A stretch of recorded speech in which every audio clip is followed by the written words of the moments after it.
We're in Johnson City, Texas, which is really the eastern edge of what I call Sotol country. So you start right around here in the hill country and you drive west, southwest, and you just see Sotol plants by the millions. This one looks ready, Judd. Groundwater is a precious commodity out there, so anything that robs it, cedar, mesquite, a lot of ranchers out there will categorize Sotol in that same light. The Sotol plant, thorny, resilient, and abundant around these parts.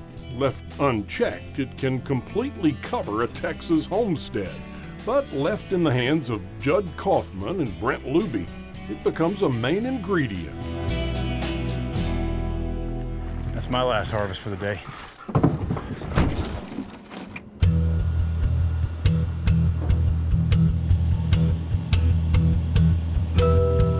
As far back as about 1,000 years ago, we found traces of fermented Sotol in Texas, which makes it, as far as archaeologists are concerned, the first fermented plant in North America. So it's the oldest booze in Texas.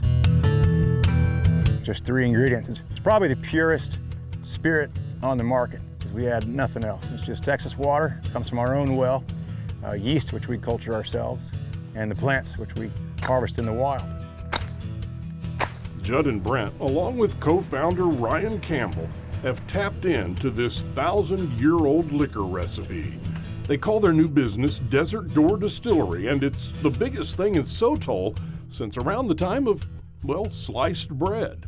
Why are you guys the first ones around here to do this with this plant? Well, technically, we're not the first. The first that we know on record to commercially distill was in El Paso in 1907.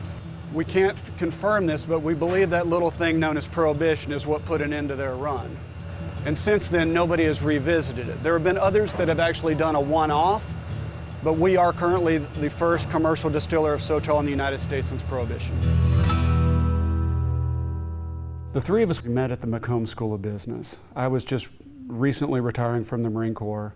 Ryan is a senior executive with one of the major consulting firms. Judson's a serial entrepreneur, and so we all 3 of us have common backgrounds from military. There we go.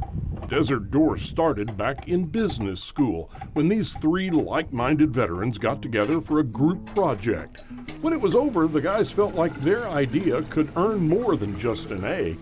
All it took was a little trial and error and a whole bunch of science. Once we put the yeast into this, it'll slowly convert that sugar to alcohol, and it'll also burp out CO2.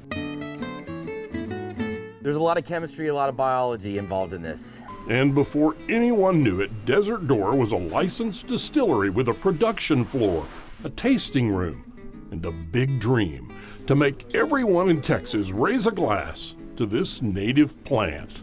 We want to elevate this category in the minds of Texans, that they truly have a native spirit to call their own. When you think of bourbon, you think of whiskey, you think of Kentucky, you think of Tennessee, well, we've got Sotol.